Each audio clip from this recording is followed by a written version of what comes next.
গল্পের লেখক হলেন ডক্টর নিহার রঞ্জন গুপ্ত, যিনি জন্মগ্রহণ করেছিলেন 1911 সালের 6 জুন এবং তার মহাপ্রয়াণ ঘটে 1986 সালের 20 ফেব্রুয়ারি। আজ আমার সংগৃহীত গল্পের বইটির প্রকাশনার দায়িত্বে ছিলেন মিত্র অ্যান্ড ঘোষ পাবলিশার্স। এদের সকলের প্রতি আন্তরিকভাবে কৃতজ্ঞতা নিবেদন করে শুরু করছি আজকের গল্প হীরা চুনি পান্না। আজ থাকলো 4র্থ পর্ব। কিরিটি জামাটা গায়ে দিয়ে থানার দিকে বার হয়ে পড়ল। মথুরা প্রসাদের সঙ্গে একবার দেখা করা প্রয়োজন। সলিল সরকারের হত্যার ব্যাপারটার আর কোনো নতুন সূত্র যদি আবিষ্কৃত হয়ে থাকে ইতিমধ্যে তার অনুপস্থিতিতে। ওই দিনটা ছিল রবিবার, স্থানীয় হাটবার। হাটুরে ও ব্যাপারীদের আনাগোনা। পথে আজ তাই একটু ভিড়। সপ্তাহে 2 দিন এখানে হাট বসে, রবিবারে ও বৃহস্পতিবারে। মথুরা প্রসাদ ওই সময় থানাতেই ছিলেন। কিরিটিকে দেখে সানন্দে আহ্বান জানালেন, এই যে মিস্টার রায়, আসুন। কবে এলেন? কাল রাত্রে। চেয়ারটা অতঃপর টেনে নিয়ে বসতে বসতে কিরিটি বলল, তারপর এদিকে আর কোনো নতুন খবর কিছু আছে নাকি? নতুন খবর আর কি? সলিল সরকারের মৃত্যুর আগে পর্যন্ত সব মুভমেন্টস ও আর সমস্ত সংবাদ যা আপনাকে সংগ্রহ করতে বলেছিলাম জেনেছেন কিছু? হ্যাঁ, কিছু কিছু সংগ্রহ করেছি। জগদীশ নারায়ণের বাপ মুরলী নারায়ণ সিংহের আমল থেকেই সলিল সরকার রতনগড় স্টেটে কাজ করছিলেন। মুরলী নারায়ণের অত্যন্ত প্রিয় পাত্র ছিলেন ওই সলিল সরকার। এমনও শুনলাম মুরলী নারায়ণের সমস্ত ব্যাপারে ওই ম্যানেজার সলিল সরকারই নাকি এক প্রকার দক্ষিণ হস্ত বা ব্রেনও বলতে পারেন। তাই নাকি? হ্যাঁ, কিন্তু বাপের সঙ্গে এমন একটা ঘনিষ্ঠ প্রীতি সম্পর্ক থাকলেও ছেলে জগদীশ নারায়ণ কিন্তু সলিলকে বড় একটা পছন্দই করতেন না। কেন তা কিছু অবশ্যই জানা যায়নি। তবে যে 5 বছর জগদীশ নারায়ণ পিতার মৃত্যুর পর রতনগড়ের মালিকানা সত্ত্ব পেয়ে বেঁচেছিলেন, সলিলের প্রসার প্রতিপত্তি যা দাপট অনেকটা সে সময়ে যেন কমে এসেছিল শোনা যায়। তারপর আবার রবিশঙ্কর গদিতে আসবার পর কিছুটা মাথা তুলে দাঁড়িয়েছিলেন নতুন করে ধীরে ধীরে। লোকটা তো বিয়ে থাক করেনি শুনেছি, কিন্তু আত্মীয় স্বজন কি কেউ কোথাও ছিল না? তারও বড় একটা সন্ধান পাওয়া যায়নি। তবে মনে হয় ত্রিসংসারের লোকটার আপনার জন বলতে সত্যি বোধ হয় কেউ ছিল না। তাই নাকি? হ্যাঁ, কারণ দীর্ঘ 18 বছর লোকটা রতনগড় স্টেটে কাজ করছিল, কিন্তু এই দীর্ঘ সময়ের মধ্যে কেউ যেমন তাকে একদিনের জন্য রতনগড়ের বাইরে যেতে দেখেনি, তেমনি কাউকে ওর সঙ্গে এখানে দেখা করতে আসতে কেউ দেখেনি। কিন্তু এসব খবর আপনি সলিল সরকার সম্পর্কে সংগ্রহ করলেন কি করে দারোগা সাহেব? ব্রজ কিশোরের কাছ থেকে। ব্রজ কিশোর? সে আবার কে? ব্রজ কিশোর পারে, সেই তো ছিল সলিল সরকার আসবার পূর্বে রতনগড় স্টেটের ম্যানেজার। হঠাৎ মুরলী নারায়ণ একদিন সলিলকে এনে ম্যানেজার করে ব্রজ কিশোরকে পদচ্যুত করে তাকে সেরেস্তার হেড ক্লার্ক করে দিলেন। তার লোকটির সঙ্গে আপনার যোগাযোগটা হলো কি করে? বলতে পারেন সেও এক মজার ব্যাপার। গতকাল সন্ধ্যার পরে ব্রজকিশোর নিজেই আমার এখানে এসেছিলেন। বটে, তা সেই বুঝি নিজে থেকে ওইসব কথাগুলো আপনাকে বললে? কিরিটি উদ্গ্রীব হয়ে ওঠে। না, সে এসেছিল অবশ্যই আপনার সঙ্গেই দেখা করতে। আমার সঙ্গে দেখা করতে? কিরিটির চোখে মুখে সুস্পষ্ট বিস্ময়। হ্যাঁ, সে জানতো না যে আপনি কলকাতায় ফিরে গিয়েছেন। তারপর আমি তাকে খুঁচিয়ে খুঁচিয়ে ওইসব প্রশ্নগুলো করে জবাব নিয়েছি। লোকটার সঙ্গে আরেকবার দেখা হতে পারে না? কোনো মতে ওকে আরেকবার এখানে ডাকিয়ে আনতে পারেন দারোগা সাহেব? দেখি চেষ্টা করে, তবে আসবে কিনা সন্দেহ। কেন? বুঝতেই তো পারছেন, রবিশঙ্কর কোনো ক্রমে ব্যাপারটা জানতে পারলে গুলি করে মারবে ব্রজকিশোরকে। তবু একবার চেষ্টা করে দেখুন। আমি আবার না হয় সন্ধ্যার পরে একবার আসব। বেশ। প্রতিশ্রুতি মতো সন্ধ্যার কিছু পরে কিরিটি আবার থানায় এলে মথুরা প্রসাদ বললেন, হলো না মিস্টার রায়। তারপর আবার কিরিটির মুখের দিকে তাকিয়ে বলতে লাগলেন, একটা চৌকিদারকে রতনগড় প্যালেসে পাঠিয়েছিলাম, কিন্তু গেট দিয়ে কম্পাউন্ডে ঢোকবার সঙ্গে সঙ্গেই উপরের ঘরের জানালা থেকে রবিশঙ্কর তাকে দেখতে পায় এবং সঙ্গে সঙ্গে দারোয়ানকে হুকুম দিয়ে পাঠায় চৌকিদারকে গলা ধাক্কা দিয়ে প্যালেস কম্পাউন্ড থেকে বার করে দিতে। বেচারি গলা ধাক্কা খেয়ে ফিরে এসেছে। কথাগুলো শেষ করে হঠাৎ কণ্ঠস্বর বদলে মথুরা প্রসাদ বললেন, উফ, বেটা একের নম্বরের হারামজাদা, বুঝলেন মিস্টার রায়, একের নম্বরের হারামজাদা। কি করব, বেটার টাকার জোর আছে, নচেত আমি ওকে উচিত শিক্ষা দিতে পারতাম। কিন্তু কি অন্যায় বলুন তো মিস্টার রায়, লোকটা আজকার দিনে আইন, থানা, পুলিশ এমনি করে অগ্রাহ্য করবে, চোখ রাঙাবে, অথচ আমাদের কর্তারা বেমালুম সেটা হজম করে ওরই পিঠে সস্নেহে হাত বুলাবেন। সত্যি বলছি, ঘেন্না ধরে গেছে সালারে পুলিশের কাজে। মৃদু হেসে কিরিটি বলে, আপনি এই সামান্য ব্যাপারেই অধৈর্য হয়ে পড়ছেন মথুরা প্রসাদ বাবু। ধনিক সম্প্রদায়ের স্বৈরাচারের এ তো একটা ছোট্ট দিক মাত্র। এদের সমস্ত ব্যবস্থায় এমনভাবে ঘুণ ধরেছে যে মূল সমেত উপরে ফেলে নতুন করে বীজ না রোপণ করা পর্যন্ত এই চোরাগোপ্তা সকলকে আমাদের হজম করতেই হবে।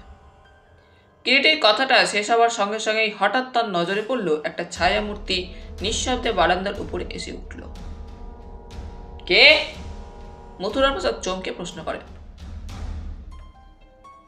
দারোগাবাবু, আমি। ছায়ামূর্তি বিড়ালের মতো নিঃশব্দ পায়ে আরো কাছে এগিয়ে আসে। আরে কেউ? ব্রজকিশোর বাবু, আসুন আসুন। কিরিটি বাবু, এই সেই ব্রজকিশোর। নমস্কার। ব্রজকিশোর কিরিটির দিকে তাকিয়ে হাত তুলে বললে, নমস্কার, আসুন ব্রজকিশোর বাবু, আপনার কথাই এইমাত্র ওর সঙ্গে হচ্ছিল, বসুন। এখানে বসা ঠিক নিরাপদ হবে না কিরিটি বাবু, ঘরের মধ্যে গিয়ে বসলেই ভালো হয়। রবিশঙ্করের চোখে যদি কোনো ক্রমে পড়ে যাই, কাল সকালে আর সূর্যের মুখ আমাকে দেখতে হবে না। বেশ, তাই চলুন না কিরিটি বাবু, আমরা ঘরের মধ্যে গিয়ে বসি। কথাটা বললেন মথুরা প্রসাদ। চলুন। সকলে এসে থানার অফিস ঘরে ঢুকলেন। একটা রেক্ট্যাঙ্গুলার টেবিল, টেবিলের উপরে কাগজপত্র সব ছড়ানো, এক পাশে একটা টেবিল ল্যাম্প জ্বলছিল। মথুরা প্রসাদ তার শিখাটা একটু উস্কে দিলেন। ঘরটা এবারে স্পষ্ট আলোকিত হয়ে উঠল। মথুরা প্রসাদ ও কিরিটি দুজনে দুটো চেয়ার টেনে নিয়ে বসলে মথুরা প্রসাদ বললেন, বসুন ব্রজকিশোর বাবু। ব্রজকিশোর বসলেন। ল্যাম্পের আলোয় কিরিটি ব্রজকিশোরের মুখের দিকে তাকালো। ভদ্রলোকের বয়স হয়েছে, মাথার চুল বেশ বিরল হয়ে এসেছে এবং তার 3/4 অংশই সাদা হয়ে গিয়েছে। কপালে ও গালে বয়সের বলিরেখা স্পষ্ট হয়ে উঠেছে। নাকটা একটু চাপা, ছোট ছোট কুতকুতে চোখে শিকারী বিড়ালের সতর্ক চাউনি। কথা বলে কিরিটি প্রথমে। কাল রাত্রে আপনি এখানে এসেছিলেন শুনলাম ব্রজকিশোর বাবু, দারোগা সাহেবের মুখে। হ্যাঁ।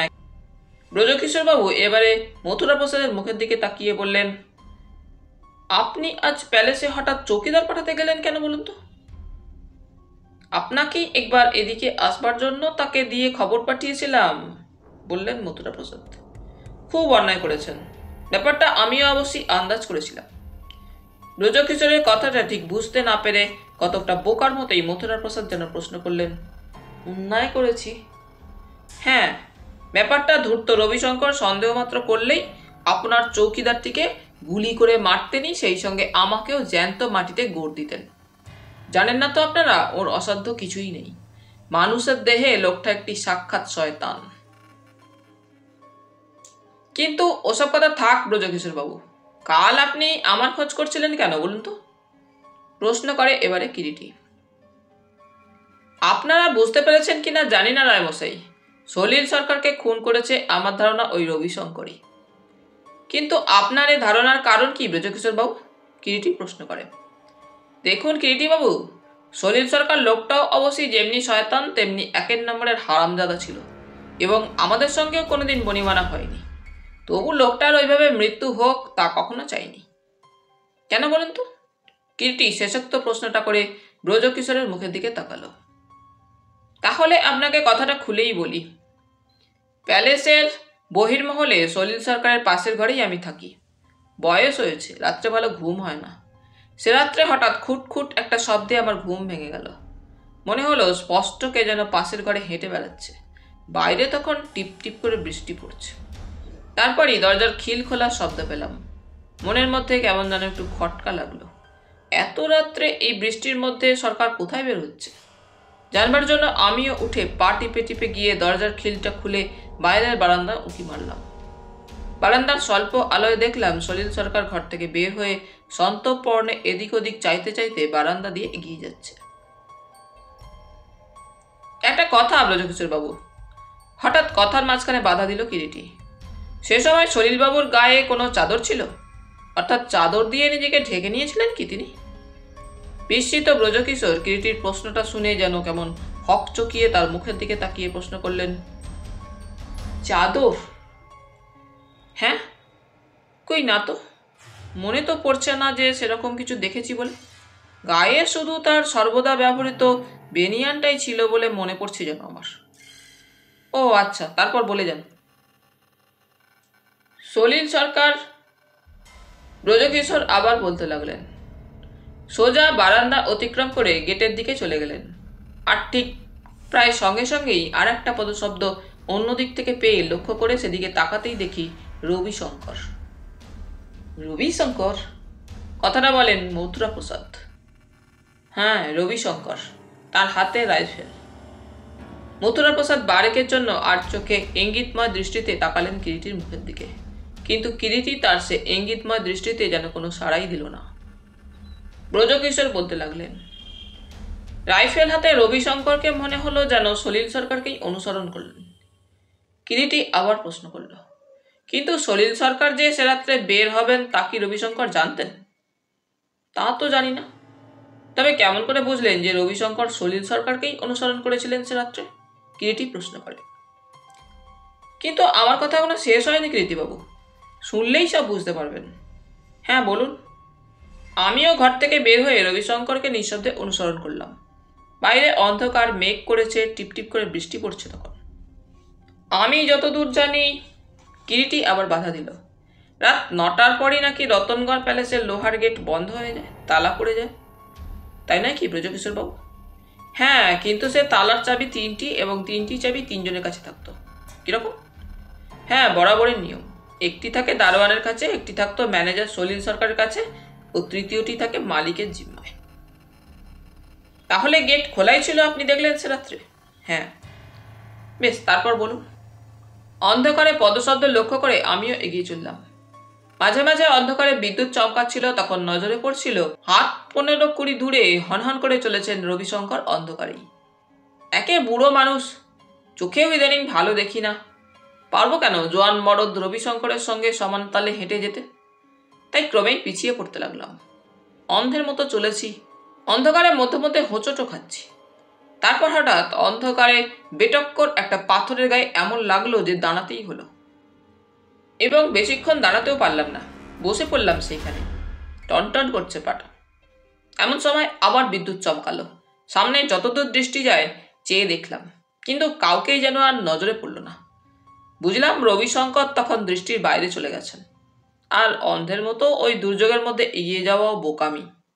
তাই ওইখানেই পথের একধারে স্থির করলাম মনে মনে, ওদের ফিরে আসা পর্যন্ত অপেক্ষা করব। কারণ জানতাম এই একটিমাত্র পথ ছাড়া প্যালেসে ফিরবার দ্বিতীয় আর কোনো পথ নেই।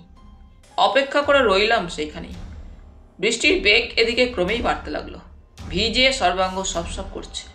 ভিজে জামা কাপড়ে ঠান্ডায় রীতিমতো শীত শীত করছে।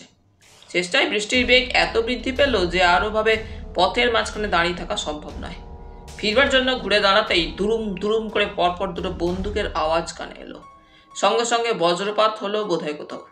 কিন্তু আর আমি অপেক্ষা করলাম না, ভিজতে ভিজতেই ফিরে এলাম প্যালেসে। ঘরে এসে জামাকাপড় বদলিয়ে দরজায় কান পেতে অপেক্ষা করতে লাগলাম ওদের প্রত্যাগমনের। প্রায় আধ ঘন্টারও পরে পদশব্দ শোনা গেল বারান্দায়।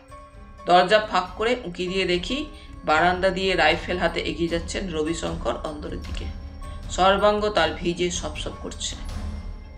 রবিশঙ্কর ফিরে এলেন বটে, কিন্তু তারপরও ঘণ্টাখানেক অপেক্ষা করে জেগে রইলাম। সলিল সরকার কিন্তু ফিরে এলেন না। এবং পরের দিন সকালে শোনা গেল কে নাকি সলিল সরকারকে গুলি করে হত্যা করেছে। তার মৃতদেহ বড় রাস্তার উপরে পাওয়া গেছে। তাই তো বলছিলাম, এ আর কারো কাজ নয়, আমি হলফ করে বলতে পারি দারোগা সাহেব, এ সেই খুনে রবিশঙ্করেরই কাজ। রবিশঙ্করই ম্যানেজারকে খুন করেছে। কিন্তু রবিশঙ্করই বা হঠাৎ সলিল সরকারকে হত্যা করতে যাবেন কেন ব্রজকিশোরবাবু? প্রশ্ন করে কিরিটি এবারে। কেন? তারও কারণ আছে বই কি। ছোট কর্তা জগদীশ নারায়ণের মৃত্যুর পর রবিশঙ্কর যখন সামান্য দূরসম্পর্কের জেরেই উড়ে এসে রতনগড়ের গদিতে চেপে বসলেন, তখন ওই ম্যানেজার যে আদপেই ব্যাপারটা সুচক্ষে দেখেনি সেটা তো বুঝতে কারোরই আমাদের বাকি ছিল না কিরিটিবাবু। কিন্তু কেন? জগদীশ নারায়ণও যখন অবিবাহিত এবং সিংহদের বংশের নিকটতম কেউ আর ছিল না, সম্পত্তির দাবিদার হিসাবে তখন রবিশঙ্করের দাবি তো অগ্রগণ্য এবং আইনও তাই মেনে নেবে। আপনি যা বলছেন তা হয়তো ঠিক, কিন্তু তবু মনে হয় সলিল সরকার রবিশঙ্কর বাবুকে রতনগড়ের গদিতে সহ্য করতে পারছিলেন না এবং তার নিশ্চয়ই কোনো একটা কারণ ছিল। কারণ ছিল? কিরিটি উদ্গ্রীব হয়ে ওঠে। আমার তো তাই মনে হয়, যদিও ব্যাপারটা আমি ভালো করে জানি না, তবে রাগের মাথায় মাত্র কিছুদিন আগে হঠাৎ একদিন ম্যানেজার সলিল সরকারকে অস্পষ্টভাবে বলতে শুনেছিলাম, রাজত্ব করা খোঁচাচ্ছি, দাঁড়াও জাদু, আমিরই করা তোমার খোঁচাচ্ছি। আর কিছু আপনি জানেন না? না। আচ্ছা ব্রজকিশোর বাবু, পান্না নামে কোনো মেয়ের কথা কখনো রতনগড় প্যালেসে কারো মুখে শুনেছেন? কিরিটি শুধালো। পান্না? বিস্মিত ব্রজকিশোর কিরিটির মুখের দিকে তাকালো। হ্যাঁ, পান্না বা হীরাচুনি দুটি নাম শুনেছেন? হীরাচুনি নাম দুটো অস্পষ্টভাবে উচ্চারণ করতে করতে কেমন একটু যেন অন্যমনস্ক হয়ে যান ব্রজকিশোর। তারপরেই হঠাৎ মুখটা তার উজ্জ্বল হয়ে ওঠে। তিনি বলেন, হ্যাঁ মনে পড়েছে, রবিশঙ্করের সঙ্গে মধ্যে মধ্যে রাত্রে কালো ঢ্যাঙা মতো একজন লোককে দেখা করতে আসতে দেখেছি। লোকটা এলেই খবর দেওয়ার সঙ্গে সঙ্গেই তার ডাক পড়তো একেবারে রবিশঙ্করের খাস কামরায়। একবার সেই লোকটা এসেছে এমন সময় ম্যানেজারের হুকুমে একটা দরকারি ভাউচার নিয়ে সই করাবার জন্য রবিশঙ্করের ঘরের সামনে গিয়ে দাঁড়াতেই মনে পড়ে শুনেছিলাম যেন ওই দুটি কথা, হীরা আর চুনি বার দুই। কিন্তু তখন তো ব্যাপারটা কিছু বুঝতে পারিনি। আর কিছু শুনতে পাননি? না, শুনবার চেষ্টাও করিনি, কারণ সত্যি কথা বলতে কি, হীরা চুনি কথা দুটো শুনে ওই সময় মনে আমার কোনো কৌতূহলই জাগেনি। আচ্ছা একটা কথা ব্রজকিশোর বাবু, রবিশঙ্কর বাবু রতনগড়ের গদিতে বসবার আগে কখনো কি রতনগড়ে এসেছেন? হ্যাঁ, মধ্যে মধ্যে আসতেন বই কি। রবিশঙ্কর আর ছোট কর্তা আমাদের জগদীশ নারায়ণ যে মাত্র 4-5 বছরের ছোট বড় ছিলেন, এবং শুনেছি রবিশঙ্করের ও জগদীশ নারায়ণের মধ্যেও বেশ ভাব ছিল। জগদীশ নারায়ণ বাবু রতনগড়ের গদিতে বসবার পর রবিশঙ্কর রতনগড়ে আর আসেননি?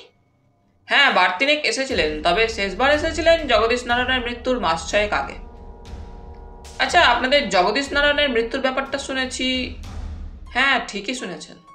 তার মৃত্যুর কারণটাও আজও কেউ জানে না, তবে আমার মনে হয় মৃত্যুটা আদপেই স্বাভাবিক নয়। একটা কথা ব্রজকিশোর বাবু, আপনি তো সলিল বাবুর আগে স্টেটের ম্যানেজার ছিলেন।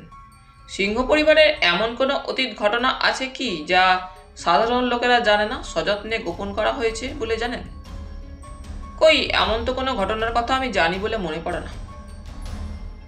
আচ্ছা, শুনেছি মুরলীনারায়ণ ও তস্যপুত্র জগদীশ নারায়ণের মধ্যে বিশেষ বনিবনা ছিল না, কথাটা সত্যি? হ্যাঁ। কেন কিছু তা জানেন? কি নিয়ে পিতা পুত্রের মধ্যে অমিল ছিল? আপনি যে সময়ের কথা বলছেন কৃতিবাবু, তখন আমার ম্যানেজারই নেই। আমাকে স্টেটের হেড ক্লার্ক করে দিয়েছেন মুরলীনারায়ণ। তবে কানা ঘুষোয় দেখবে শুনেছি জগদীশ নারায়ণ বিবাহে সম্মত হচ্ছিলেন না বলেই নাকি পিতা পুত্রের মধ্যে মন কষাকষি শুরু হয়েছিল। বিবাহ করতে জগদীশ নারায়ণ রাজি হচ্ছিলেন না কেন? অন্য কাউকে, মানে কোনো প্রেমের? তা জানেন না বুঝি? কিন্তু ব্রজকিশোরের কথা শেষ হলো না, ঘরের মধ্যে যেন বজ্রপাত হলো। ব্রজকিশোর বাবু!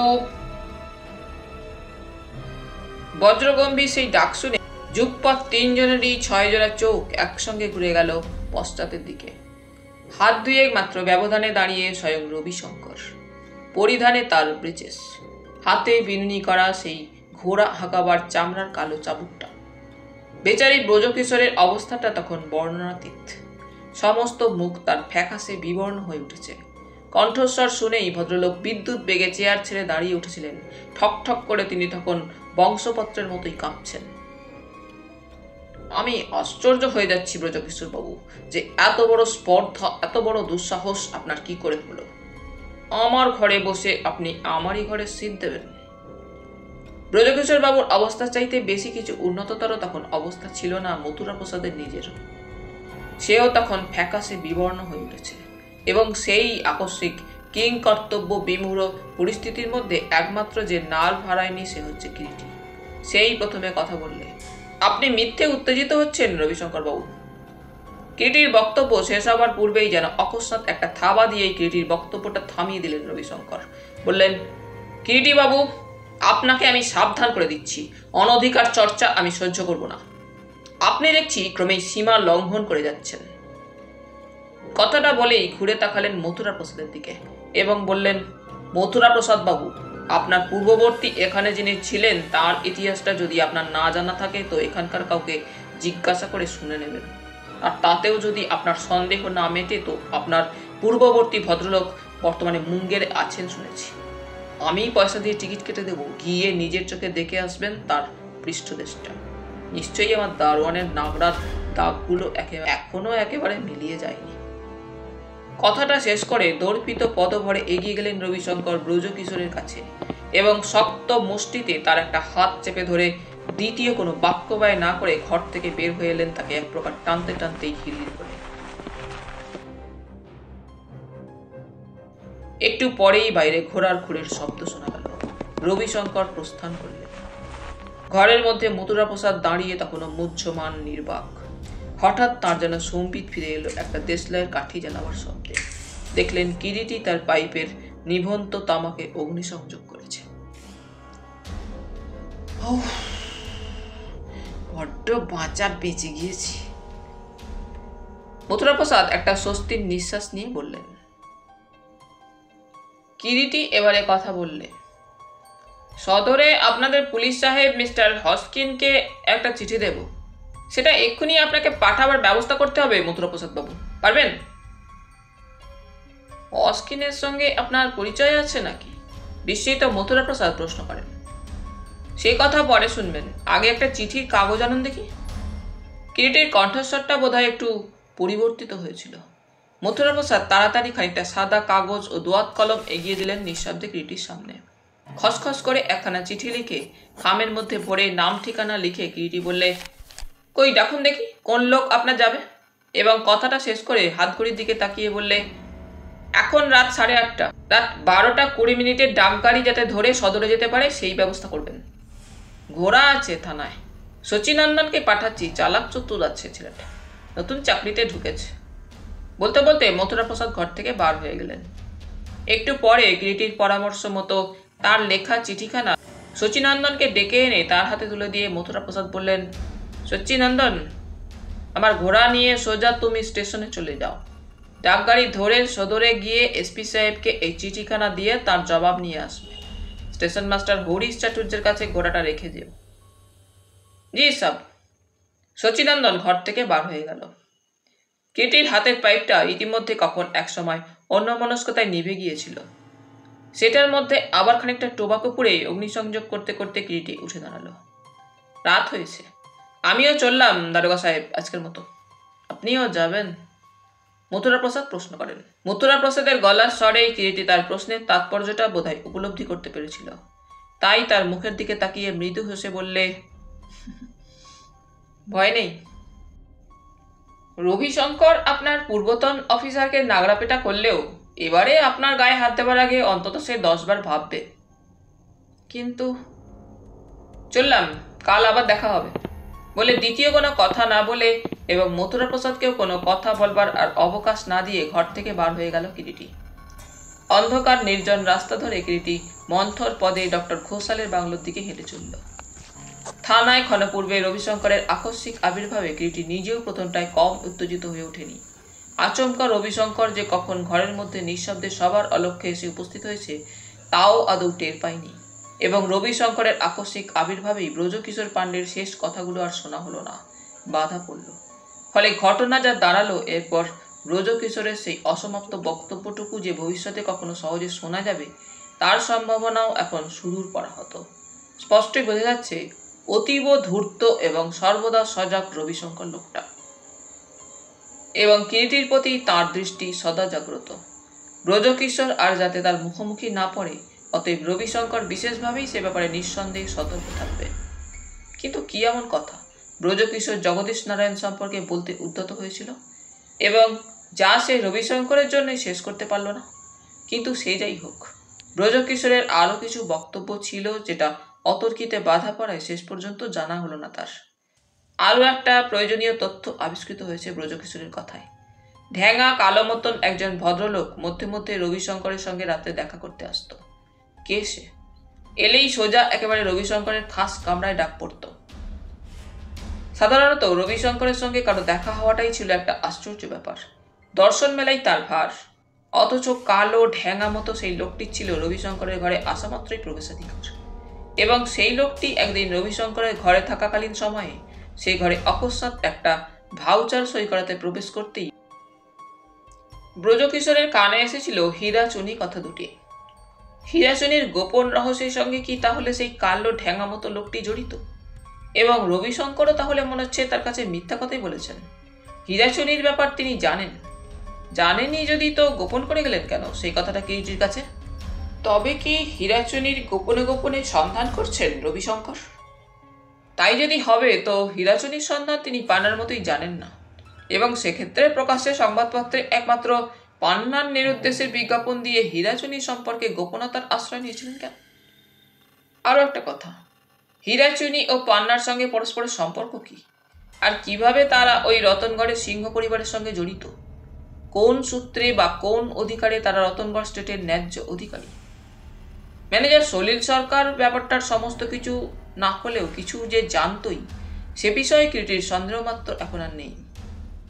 প্রথমটায় কিরিটির প্রশ্নের জবাবে হীরাচুনি সম্পর্কে কোনরূপ তথ্য প্রকাশ না করার মধ্যে সলিল সরকার সম্পর্কে কিরিটি নিজের মনে মনে যে ধারণা বা যুক্তি গড়ে তুলেছিল, পরে আকস্মিকভাবে সে নিহত হওয়ায় অদৃশ্য আততায়ীর হাতে সেই যুক্তির বাঁধনটাও শিথিল হয়ে গিয়েছে।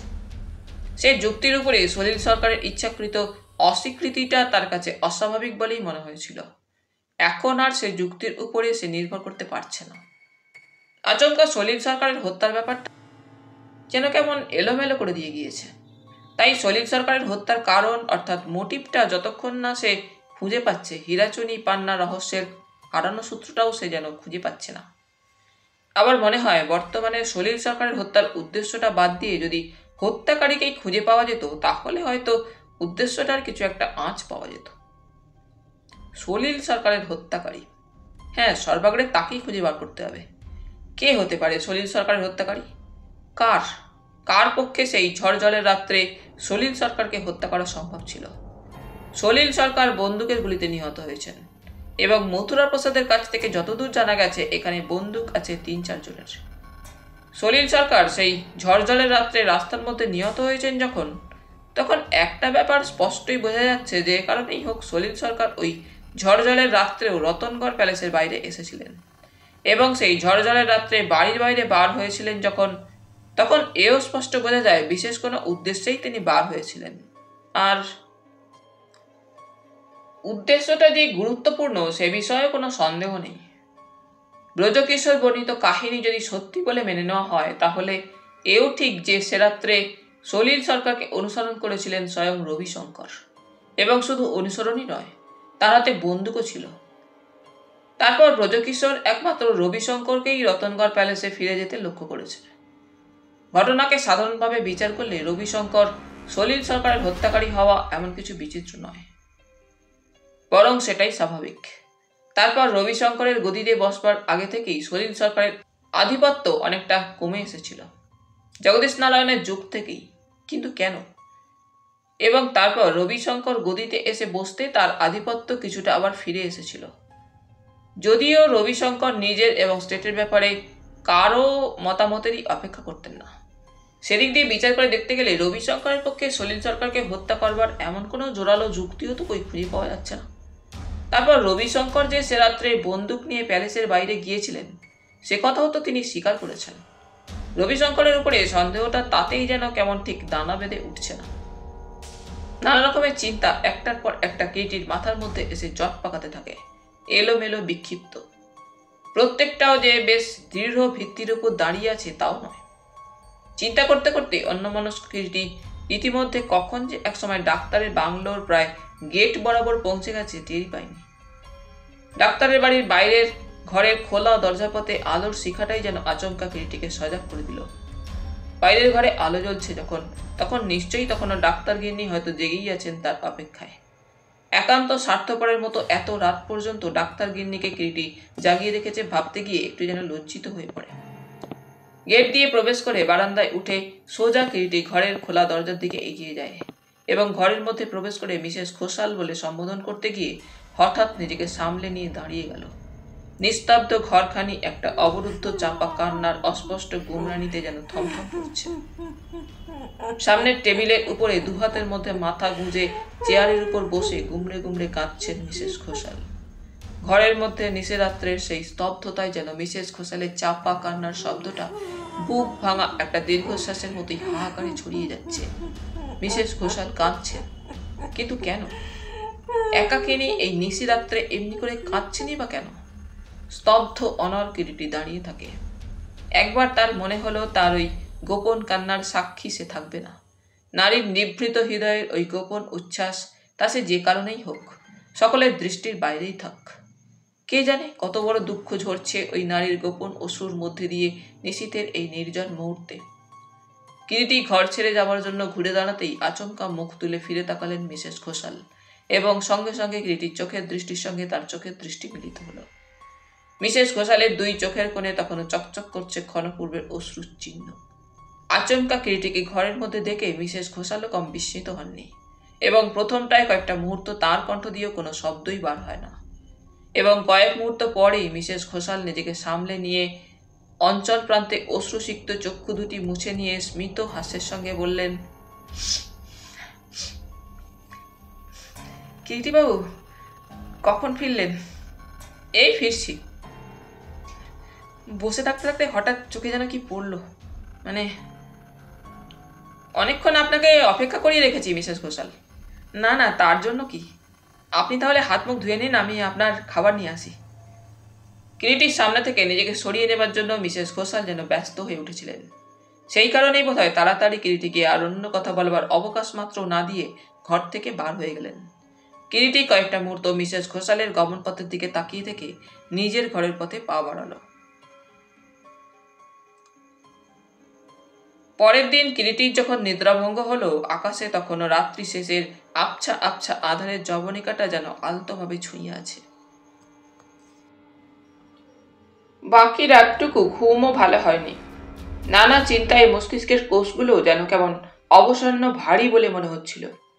একবার করে ঘুম হয়, আবার ঘুম ভেঙে যায়।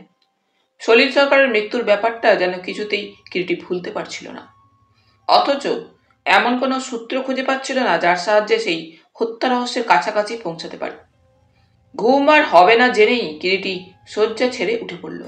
বাথরুমে গিয়ে মুখে হাতে জল দিয়ে গায়ে জামাটা চাপিয়ে নিঃশব্দে ঘর থেকে বার হয়ে এলো। রাত্রি শেষের আবছা অন্ধকারে প্রথম ভোরের আলোর স্পর্শ লেগেছে। সমস্ত প্রকৃতি জুড়ে একটা আধো আলো আধো ছায়ার লুকোচুরি। গেটটা খুলে কিরিটি রাস্তা ধরে হাঁটতে শুরু করলো। রাত্রে আজকাল শিশির ঝরে, তারই সিক্ততা রাস্তার পাথর ও নুড়ির বুকে। বাতাসেও একটা রাতভোর শিশির ঝরা আর্দ্রতা। মনের মধ্যে তখন কিন্তু তার গত রাত্রের নির্জন মুহূর্তে একাকিনী ঘরের মধ্যে বসে ক্রন্দনরতা ডাক্তার গৃহিণীর কথাটাই বারবার ভেসে উঠছিল। কেন কাঁদছিলেন ডাক্তার গৃহিণী? কোনো দুঃখে কি? কিন্তু কিসে দুঃখ? স্বামী স্ত্রীকে দেখে তো তাদের মধ্যে কোনো দুঃখের কারণ থাকতে পারে বলে মনে হয় না। বরং মনে হয় অত্যন্ত সুখী দম্পতি তারা। তবে ওই সঙ্গে একটা কথা চকিতে কিরিটির মনে হয়, সঙ্গীতের কথা তোলার সেদিন ডাক্তারের ত্রস্ত চকিত পলায়ন এবং সেই ব্যাপারটা ডাক্তার গৃহিণীরও চেপে যাওয়ার প্রয়াসটা। নানা এলোমেলো চিন্তা একটার পর একটা কিরিটির মনের মধ্যে আনাগোনা করতে থাকে। ক্রমে হাঁটতে হাঁটতে কখন যে একসময় কিরিটি উঁচু টিলাটার কোল ঘেঁষে দুটি সেই ইউক্যালিপটাস গাছের সামনে এসে দাঁড়িয়েছে টেরই পায়নি ইতিমধ্যে। এবং টের পায়নি কখন এর মধ্যেই ভোরের আলোয় চারিদিক স্পষ্ট হয়ে উঠেছে। টিলাটার বরাবর পৌঁছেই কিরিটি থমকে দাঁড়িয়েছিল। হঠাৎ তার মনে পড়ে যায় মাত্র হাত 10 ব্যবধানেই সামনের ওই বড় সড়কটার উপরেই সেদিন সলিল সরকারের মৃতদেহটা পড়েছিল। গুলিবিদ্ধ রক্তাক্ত মৃতদেহটা যেন মানুষ চক্ষে স্পষ্ট হয়ে ওঠে। মৃতের একটা হাত ছিল মুষ্টিবদ্ধ প্রসারিত, অন্য হাতটা ছিল ভাঁজ করা। পরিধানে ছিল একটা ধুতি ও গায়ে একটা বেনিয়ান, পায়ে নিউকাট জুতো। দুটি গুলির চিহ্ন ছিল মৃতদেহে, একটি ক্ষত পৃষ্ঠদেশের বাঁদিকে, অন্যটি বাঁ হাতে। সড়কের ওই জায়গাটি থেকে রতনগড় প্যালেস মিনিট 20 হাঁটা পথ হবে, আর ডাক্তারের বাংলো মিনিট 15 বেশি পথ হবে না। মনে আছে কিরিটির মৃতদেহের মুখ ছিল রতনগড় প্যালেসের দিকে, এবং পশ্চাৎ দিক থেকে যখন সলিল সরকারকে গুলি করা হয়েছে তখন মনে হয় রতনগড় প্যালেসের দিকেই বা ওই দিককার পথে যখন সে ফিরে যাচ্ছিল তখন হয়তো অতর্কিতে পশ্চাৎ দিক থেকে গুলি করা হয়েছিল তাকে। রাত্রিটা ছিল ঝড় জলের মেঘলা দুর্যোগ ভরা। ক্ষতস্থান দেখে মনে হয়েছিল, এবং ময়নাতদন্তের রিপোর্টও বলে, গুলি ছোড়া হয়েছিল বেশ দূর থেকেই। এতে করে সহজেই প্রমাণিত হয় হত্যাকারীর হাতের নিশানা অব্যর্থ, যার নিশানা সেই দুর্যোগের মধ্যে অন্ধকারেও ব্যর্থ হয়নি। এক কথা বলা যেতে পারে যেন দশরথের সেই শব্দবেদী বাণের মতোই অব্যর্থ অমোঘ ছিল হত্যাকারীর বন্দুকের গুলি। হয়তো দূর থেকে সলিল সরকারের জুতোর শব্দ শুনে সেই শব্দ লক্ষ্য করেই হত্যাকারী গুলি ছুঁড়েছিল এবং ঠিক লক্ষ্যভেদ করেছে। কে এমন অব্যর্থ লক্ষ্যভেদী? কার হাতের নিক্ষিপ্ত গুলি অন্ধকারেও লক্ষ্যভেদে ভুল করেনি? কিরিটি পকেট থেকে একটা চুরুট বার করে তাতে অগ্নিসংযোগ করল। একটা ইউক্যালিপটাস গাছে হেলান দিয়ে কিরিটি চুরুট টানতে টানতে অদূরে টিলাটার দিকে তাকিয়ে ভাবতে ভাবতে কি মনে হওয়ায় এগিয়ে টিলাটার উপরে উঠতে লাগলো। এক সময় টিলাটা বেশ উঁচু, এবড়ো খেবড়ো পাথর ও নুড়ির ফাঁকে ফাঁকে বুনো আগাছা আপন খেয়াল খুশিতে বংশবৃদ্ধি করে কায়েমি হয়ে বসেছে এদিক ওদিক। মধ্যে মধ্যে 2-1টি বিচিত্র রঙের ফুলও তার মধ্যে উঁকে দিচ্ছে সবুজ পাতার আড়ালে আড়ালে।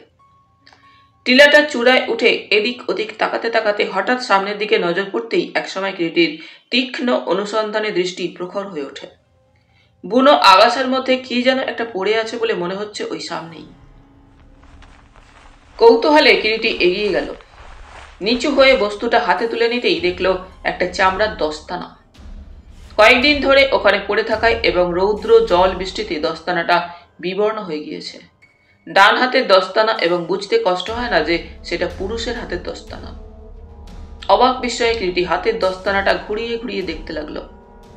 দস্তানাটার মধ্যে হাত পুড়তেই কি যেন শক্ত মতো একটা আঙুলে ঠেকলো। কৌতূহলে দস্তানাটা ঝাড়তেই একটা কি যেন ছিটকে পায়ের কাছে সামনেই পড়লো তার ভিতর থেকে। ভোরের আলোয় জিনিসটা চিকচিক করে ওঠে। একটা সোনার আংটি। নিচু হয়ে কিরিটি সোনার আংটিটা তুলে নিল। আংটিটার উপর মিনা করা ইংরেজি অক্ষর আর লেখা। আর মিনাঙ্কিত সোনার আংটি। আংটির ফাঁকটা দেখে মনে হয় কোনো পুরুষের হাতেরই হবে, এবং সেই পুরুষের হাতের আঙুল বেশ মোটাসোটা। কিন্তু কার হাতের আংটি, আর কার নামের আদ্যাক্ষরই বা ইংরেজিতে আর? চামড়ার দস্তানা ও আংটিটা নিয়ে কিরিটি টিলার উপরে ইতস্তত তাকাতে থাকে। নতুন চিন্তা আবার যেন মস্তিষ্কের কোষে কোষে আবর্ত রচনা করে চলেছে। একটা সন্দেহ কিরিটির মনের মধ্যে দানা বেঁধে উঠতে থাকে। হত্যাকারী নিশ্চয়ই বন্দুকের গা ও ট্রিগার থেকে নিজের আঙুলের ছাপ বাঁচানোর জন্য চামড়ার দস্তানা হাতে পড়ে বন্দুক ছুঁড়েছিল, এবং তারপর কাজ হাসিল হয়ে যাবার পর হাতের দস্তানাটা যখন খুলে ফেলে দেয়, হয়তো সেই সময় অসাবধানবশত আংটিটাও হাত থেকে খুলে দস্তানার মধ্যে যে থেকে গিয়েছে তা সে টের পায়নি। কিন্তু তাই যদি হবে তো একটা মাত্র দস্তানা কেন? আরেকটা দস্তানা কোথায়? এবং শুধু তাই নয়, হাতের আঙুলের ছাপ বাঁচানোর জন্যই যদি দস্তানা ব্যবহার করে থাকে হত্যাকারী, তখন সেক্ষেত্রে হত্যার পর দস্তানা খুলে ফেলে হাতে করে বন্দুকটা নিয়ে গেল কেন? বন্দুকেও তো তার হাতের ছাপ পড়তে পারত।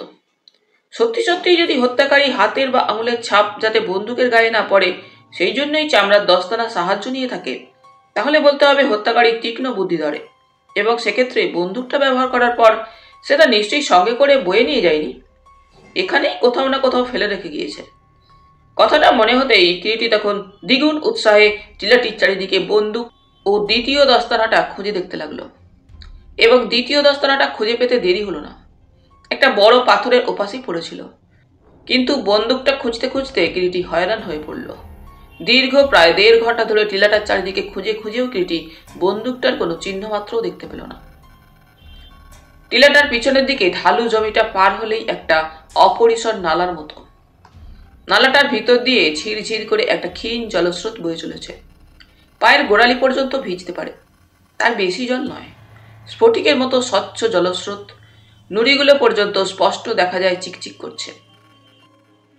নালার দুপাশে ঢালু জমিতে বুনো ঘাস ও কন্টিকারির আগাছায় ছেয়ে আছে, এবং সেই নালা ধরে একটু এগিয়ে যেতেই হঠাৎ কিরিটির চোখের মণি দুটি আনন্দে চকচক করে ওঠে। ঢালু পাড়ের উপর পড়ে আছে বন্দুকটা। ডাবল ব্যারেল ইংলিশ গান। কয়েকদিনের জল রৌদ্রে ইস্পাতের মসৃণ ব্যারেলের গায়ে জং ধরেছে। নিচু হয়ে গানটা তুলে নিল কিরিটি। বন্দুকটা হাতে নিয়ে ঘুরিয়ে ফিরিয়ে পরীক্ষা করতে করতে হঠাৎ একসময় বন্দুকটার কাঠের বাটের গায়ে নজর পড়ল। কাঠের বাটের উপরে কুঁতে লেখা একটি ইংরেজি অক্ষর এস। কার নামের অধ্যক্ষর ইংরেজি এস? মীনাঙ্কিত সোনার আংটিতে ইংরেজি অক্ষর আর বন্দুকের বাটে ইংরেজি অক্ষর কোদা এস। কার নামের আদ্যক্ষরই বা আর, কার নামেরই বা এস? সে কথা পরে ভাবলেও আপাতত চলবে। সলিল সরকারের হত্যা রহস্যের মস্ত বড় দুটি হারানো সূত্র খুঁজে পাওয়া গিয়েছে।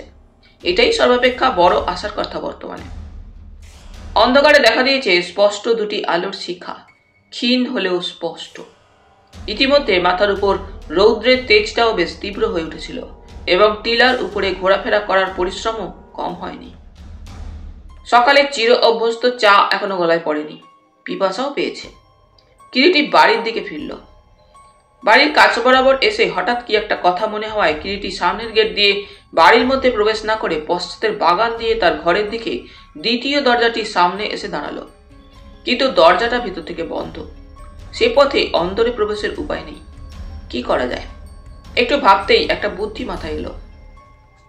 ঘরে ঢুকবার যে 2 ধাপ সিঁড়ি, তারই নিচে বন্দুকটা গুজে রেখে ফের আবার ঘুরে সামনের গেট দিয়ে এসে বাংলোতে প্রবেশ করলো কিরিটি।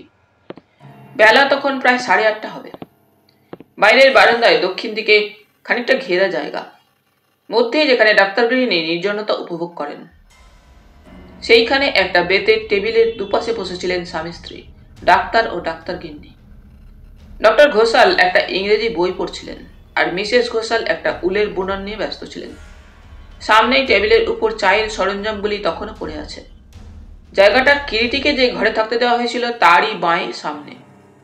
কিরিটি বারান্দায় উঠতেই তার জুতোর শব্দে ফিরে তাকালেন। মিসেস ঘোষাল প্রথমে, এবং চোখাচোখি হতেই বললেন, মিস্টার রায়। 1 মিনিট মিসেস ঘোষাল, আমি এক্ষুনি আসছি।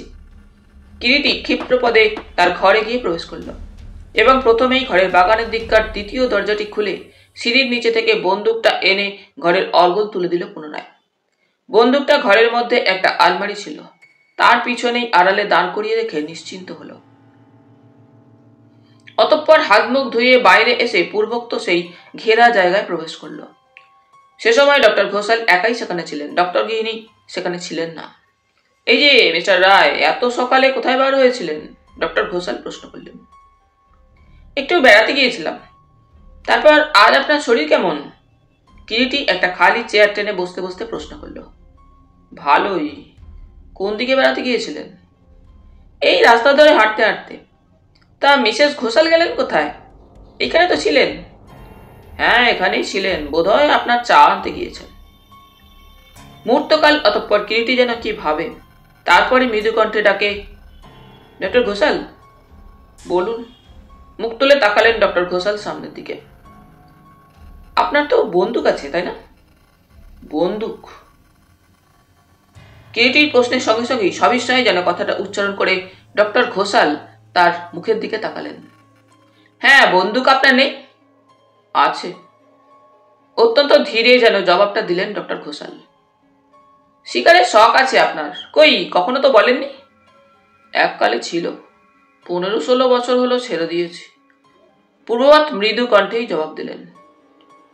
বলেন কি, শিকারীরা কখনো জীবনে তাদের শিকারের শখ ছাড়তে পারে নাকি? আমি তো একজন শিকারীকে জানতাম। 68 বৎসর বয়সের সময় তিনি শেষে বাঘ শিকার করতে গিয়ে হাত কেঁপে যাওয়ায় প্রথমবারে বাঘ জখম হয়ে এমন থাবা বসিয়েছিল যে পরে সেপটিক উন্ড হয়ে তাতেই ভদ্রলোক মারা যান। মিথ্যে অবশ্যই বলেননি কথাটা মিস্টার রায়। আমাকে অবশ্যই শিকার শেষ পর্যন্ত ছাড়তে হয়েছে, ওই যে ওরই জবরদস্তিতে। বলতে বলতে সামনের দিকে তাকালেন মিস্টার ঘোষাল। ডক্টর ঘোষালের কথার ইঙ্গিতে কিরিটিও চোখ তুলে সামনের দিকে তাকাতেই ঘোষাল গৃহিণীর সঙ্গে চোখাচোখি হয়ে গেল। ঘোষাল গৃহিণী একটা ট্রের উপরে একটা চায়ের গরম কেটলি ও গরম টোস্ট নিয়ে সেখানে ঢুকছেন। তখন সামনের টেবিলের উপর ট্রেটা নামিয়ে রাখতে রাখতে স্মিত হাস্যে ঘোষাল গৃহিণী বললেন, কি হলো আবার? আমি কি আবার জবরদস্তি করলাম? শুনবেন না মিস্টার রায়ন কথা? বাধা আমি অনেক দিই বটে, তবে উনি কোনোদিনই আজ পর্যন্ত ওর নিজের পছন্দ মতো বা ইচ্ছা ছাড়া অন্য কোনো পথেই চলেননি। তা তো বলবেই। দেখো অমলা, আর যাই করো, এত বড় অপবাদটা অন্তত আমাকে দিও না। ঘুরে তাকালেন মিসেস ঘোষাল। অপবাদ নয়, তাছাড়া উনি হয়তো ব্যাপারটা সত্যি সত্যি ঠাট্টা বলে আদপেই ধরবেন না। প্রত্যুত্তরে মিসেস ঘোষাল আর অন্য কথা বললেন না বটে, তবে তার ওষ্ঠপ্রান্তে নিঃশব্দ চাপা হাসির ক্ষীণ রেখাটি কিন্তু কিরিটির তীক্ষ্ণ দৃষ্টিকে এড়িয়ে যেতে পারে না। মিসেস ঘোষাল টোস্টে মাখন মাখিয়ে একটা প্লেটে করে কিরিটির দিকে এগিয়ে দিয়ে কাপে চা ঢালতে লাগলেন। আমাকে এক কাপ দাও। 2 কাপ তো হয়েছে, আবার খাবে? দাও। আবার এক সময় চায়ের কাপে চুমুক দিতে দিতে হঠাৎ কিরিটি প্রশ্ন করল,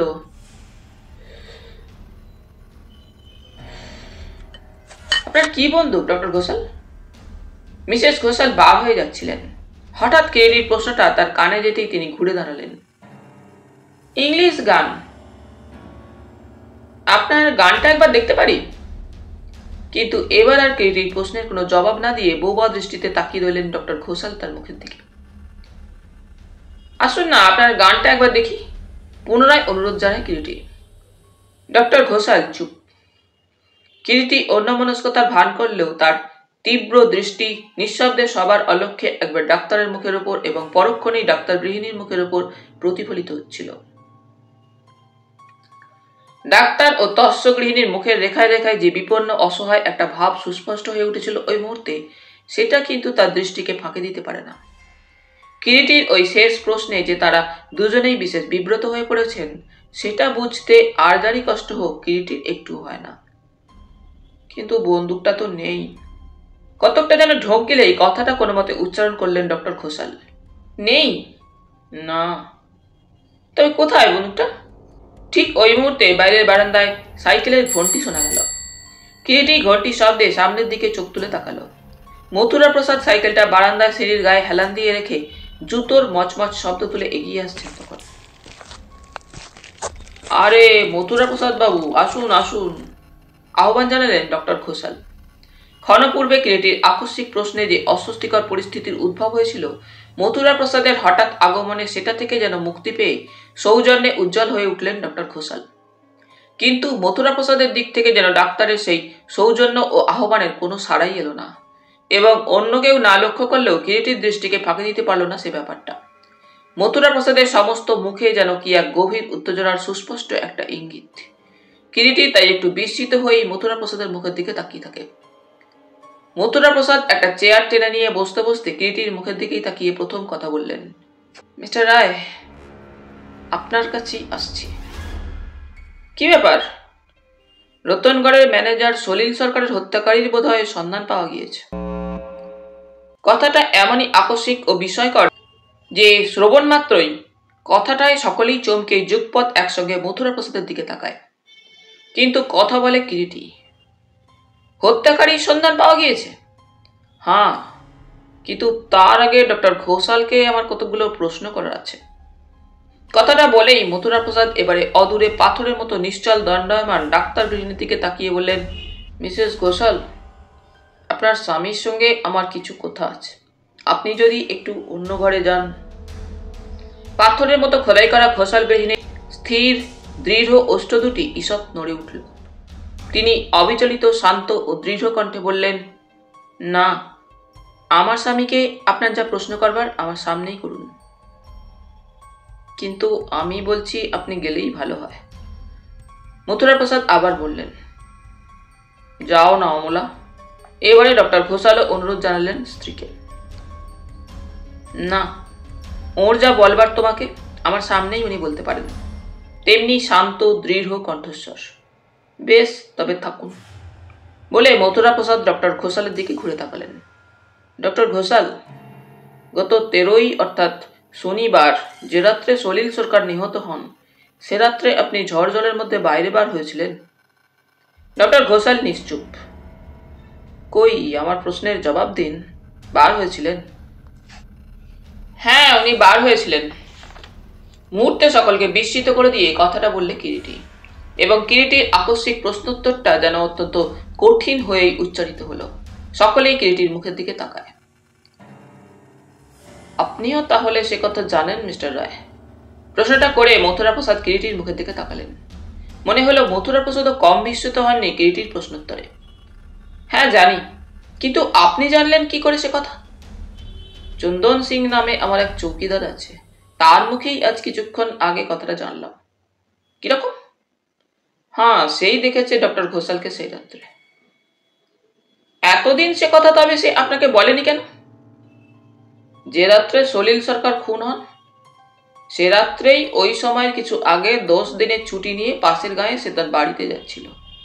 যাবার পথেই সে বড় সড়কে দেখে ডক্টর ঘোষালকে হনহন করে পূব মুখ যেতেন। সে সময় চন্দন সিং এর কিছু মনে হয়নি। পরে আজ ফিরে এসে থানার রিপোর্ট দিতে সলিল সরকারের নিহত হবার কাহিনী শুনেই কথাটা আমাকে বলে। তাই তো আমি ওর কাছে জানতে এসেছি সেই ঝড় জলের মধ্যে অত রাত্রে কোথায় তিনি যাচ্ছিলেন, আর কেনই বা যাচ্ছিলেন। তাছাড়া আপনি তো জানেন মিস্টার রায়, ওর মানে ডক্টর ঘোষালের বন্দুক আছে, এবং উনি এককালে এর তল্লাটে নাম করা শিকারী ছিলেন। বহু বড় বড় শিকার উনি করেছেন একসময়। কথাগুলো শেষ করে মথুরা প্রসাদ আবার তাকালেন তীক্ষ্ণ দৃষ্টিতে ডক্টর ঘোষালের মুখের দিকে। তাই না ডক্টর ঘোষাল? কিরিটি ডক্টর ঘোষালের মুখের দিকে তাকাল। ভাবলে সিন মুখখানা, কোথাও জীবনের কোনো চিহ্ন মাত্র যেন নেই। অদ্ভুত একটা স্তব্ধতা যেন থমথমিয়ে উঠেছে। ডক্টর ঘোষাল, কিরিটি মৃদু কণ্ঠে ডাকলো একবার। নিঃশব্দে কিরিটির ডাকে মুখ তুলে তাকালেন ডক্টর ঘোষাল এবার। উনি যা জিজ্ঞাসা করছেন তার জবাব দেবার কি কিছু আপনার নেই ডক্টর ঘোষাল? অদ্ভুত একটা স্নেহ ও সহানুভূতির সুর যেন কিরিটির কণ্ঠ হতে ঝরে পড়ে। কিন্তু তথাপি ডাক্তার নিরুত্তর।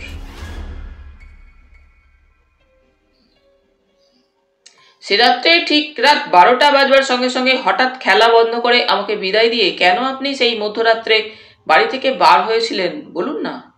কিরিটি আবার প্রশ্ন করে ডাক্তারকে। আমার বিশেষ একটা কাজ ছিল। এতক্ষণে কথা বললেন সর্বপ্রথম ডাক্তার অত্যন্ত মৃদু কণ্ঠে। বার হয়েছিলেন তাহলে আপনি সে রাত্রে? মথুরা প্রসাদ প্রশ্ন করেন। হ্যাঁ। কিন্তু কেন? কি এমন কাজ পড়েছিল যাতে করে অত রাত্রে আপনাকে বাড়ি থেকে বার হতে হয়েছিল? নিশ্চয়ই কোনো কলে নয়। সেটা আমার সম্পূর্ণ ব্যক্তিগত ব্যাপার মিস্টার রায়। কিরিটির মুখের দিকে তাকিয়েই জবাবটা দিলেন ডাক্তার, মথুরা প্রসাদকে যেন অগ্রাহ্য করি। তাহলেও আমরা শুনতে চাই। আবার মথুরা প্রসাদই প্রশ্ন করলেন। ক্ষমা করবেন, আপনার ও প্রশ্নের জবাব আমি দিতে পারবো না, দুঃখিত। দৃঢ়তায় ডাক্তারের কণ্ঠস্বর যেন রিজু শোনালো। জবাব তাহলে দেবেন না? প্রশ্ন করেন মথুরা প্রসাদ। বললাম তো। বেশ, আপনার বন্দুক ও লাইসেন্সটা একবার দেখতে চাই। মথুরা প্রসাদ এবারে বললেন। বন্দুক? হ্যাঁ। নেই? নেই? কিন্তু এ মাসের 1 তারিখেই তো লাইসেন্স রিনিউ করার সময় দেখেছিলাম আপনার বন্দুকটা। তবে কি হলো সেটা? চুরি গেছে। চুরি গেছে? কবে? দিন 10 হলো। থানায় রিপোর্ট করেননি কেন? করতাম, কিন্তু আমি অসুস্থ হয়ে পড়ায় হঠাৎ। দেখুন ডক্টর ঘোষাল, কথাটা আপনার একেবারে ছেলে মানুষের মতো শোনাচ্ছে নাকি? কোনো যুক্তিই নেই কথাটার মধ্যে আপনার। আমার যা বলবার ছিল আপনাকে আমি বলেছি দারোগা সাহেব। এবারে আপনার যেমন অভিরুচি করতে পারেন। একটা বিরক্তিরই সুর যেন ডক্টর ঘোষালের কণ্ঠস্বরে ফুটে ওঠে। বেশ, যদি বলি অ্যারেস্ট করবো আপনাকে? ডক্টর ঘোষাল চুপ করে থাকেন, কোনো উত্তর দেন না। বেশ, তবে তাই হোক, যথেষ্ট পরিচিত আমরা পরস্পরের। ভেবেছিলাম কোনো কথা গোপন না করেই আপনি সব কথা আমাকে খুলে বলবেন। তা যখন বলতে আপনি ইচ্ছুক নন, তখন আমিও আপনাকে অ্যারেস্ট করতে বাধ্য হচ্ছি। মথুরা প্রসাদ বাবু, একটা অর্ধস্ফুট আর্তস্বরের মতো কথাটা উচ্চারিত হলো ডাক্তারের কণ্ঠ থেকে। হ্যাঁ, আপনাকে আমি অ্যারেস্ট করতে বাধ্য হচ্ছি। আপনাকে আমার সঙ্গে থানায় যেতে হবে ডক্টর ঘোষাল। মথুরা প্রসাদের কথাটা যেন বজ্র কণ্ঠে ঘোষিত হল। কয়েকটা মুহূর্ত সকলেই নির্বাক। সামান্যতম সূচ পতনের শব্দও যেন শোনা যায়। হঠাৎ সেই স্তব্ধতা ভঙ্গ করে কথা বললেন ডক্টর ঘোষাল। বেশ, চলুন, আমি প্রস্তুত। সঙ্গে সঙ্গে উঠে দাঁড়ালেন ডক্টর ঘোষাল। এমন সময় কথা বললেন ঘোষাল গৃহিণী। না না, এ অসম্ভব, এ হতে পারে না। কিন্তু বাধা দিলেন ডক্টর ঘোষাল। ব্যস্ত হয়েও না অমলা, যাও, তুমি আমার জামাটা এনে দাও। কিন্তু কেন তর্ক তুলছ? যা বললাম, যাও, জামাটা এনে দাও। ডক্টর ঘোষালের কণ্ঠস্বরেই হোক বা যে কারণেই হোক আর কোনোই প্রতিবাদ জানালেন না ঘোষাল গৃহিণী। একবার মাত্র স্বামীর মুখের দিকে তাকিয়ে ঘেরা জায়গাটা ছেড়ে চলে গেলেন। হঠাৎ আবার প্রশ্ন করলেন এবারে ডক্টর ঘোষাল। কিন্তু আমাকে কেন অ্যারেস্ট করছেন জানতে পারি কি দারোগা সাহেব? রতনগড়ের ম্যানেজার সলিল সরকারের হত্যার ব্যাপারে আপনাকে আমি সন্দেহ করছি। শুধুমাত্র সেই রাত্রে বাইরে বার হয়েছিলাম, সেই কারণেই বোধহয়। কিন্তু ধরুন যদি বাইরে বেরিয়েই থাকি, তাতে নিশ্চয়ই একথা প্রমাণ হচ্ছে না যে আমি তাকে হত্যা করেছি। তা হচ্ছে না বটে, কিন্তু এ কথা নিশ্চয়ই আজ আপনি অস্বীকার করবেন না যে সলিল সরকারের উপরে আপনি কোনোদিনই সন্তুষ্ট ছিলেন না। এমনকি একদিন কথায় কথায় এই কথা পর্যন্ত বলেছেন আমার কাছে যে তাকে গুলি করেই মারা উচিত। এত বড় শয়তান লোকটা। হ্যাঁ, বলেছি, এবং আজও সে ধারণা আমার বদলায়নি। যদিও হি ইজ অলরেডি ডেড, সে মরে বেঁচেছে, নইলে একদিন আমি তাকে গুলি করে মারতাম কিনা কে জানে। মিসেস ঘোষাল এমন সময় ডাক্তারের জামাটা নিয়ে আসতেই সেটা তার হাত থেকে নিয়ে গায়ে চাপাতে চাপাতে ডাক্তার বললেন, চলুন, আমি প্রস্তুত। কিন্তু এবারে বাধা দিল কিরিটি। মথুরা প্রসাদ বাবু, এবেলার মতো যদি আমি ডক্টর ঘোষালের জন্য দায়ী থাকি, অর্থাৎ বিকেলে এসে আপনি আপনার যে ব্যবস্থা করবার করবেন, তাতে কি আপনার আপত্তি আছে? না না, আপত্তি নেই। বেশ, বেলা 5টাতেই আসবো। ধন্যবাদ। কিন্তু তার কোনো প্রয়োজন ছিল না মিস্টার রায়, বললেন ডক্টর ঘোষাল। কোথাও একটা ভুল নিশ্চয়ই হয়েছে ডক্টর ঘোষাল। পরস্পরের মধ্যে আলোচনা করে যদি সেটা আমরা মীমাংসা করে নিতে পারি, সেটাই কি ভালো নয় ডক্টর ঘোষাল? জবাবে বলল কিরিটি। ভুল? কি ভুল? ডাক্তার কিরিটির মুখের দিকে সপ্রশ্ন দৃষ্টিতে তাকালেন। সেটারই তো একটা মীমাংসা করতে চাই আমরা পরস্পর আলোচনা করে। কিন্তু মিস্টার রায়, বসুন বসুন ডক্টর ঘোষাল। আচ্ছা, তাহলে আমি চলি মিস্টার রায়, বলে যেতে উদ্যত হই আবার ঘুরে দাঁড়ালেন মথুরা প্রসাদ। আপনার সঙ্গেও আমার কিছু কথা ছিল মিস্টার রায়। বেশ, তো সন্ধ্যার পর দেখা হবে। বেশ, আচ্ছা, নমস্কার। মথুরা প্রসাদ অতঃপর আর দাঁড়ালেন না, বার হয়ে গেলেন। কিছুক্ষণ স্তব্ধতার মধ্যেই অতিবাহিত হলো। তারপর প্রথমে কিরিটি কথা বললে, বসুন ডাক্তারবাবু। ডক্টর ঘোষাল বসলেন একটা চেয়ারে। মিসেস ঘোষাল, আপনিও বসুন। না মিস্টার রায়, ও বরং যাক এখান থেকে। আপনি আমার সঙ্গে কি আলোচনা করতে চান না বললেও এখনো আমি যে কথাটা বুঝতে পারছি না তা নয়। তুমি যাও অমলা। মিসেস ঘোষাল নিঃশব্দে স্থান ত্যাগ করলেন। কিরিটি ডাক্তারের প্রস্তাবে আর কোনো বাধা দিল না, কেবল চামড়ার কেস থেকে একটা সিগার বার করে তাতে অগ্নিসংযোগে মন দিল। জ্বলন্ত সিগারটায় কয়েকটা টান দিয়ে মুখ তুলে তাকালো কিরিটি ডাক্তারের দিকে।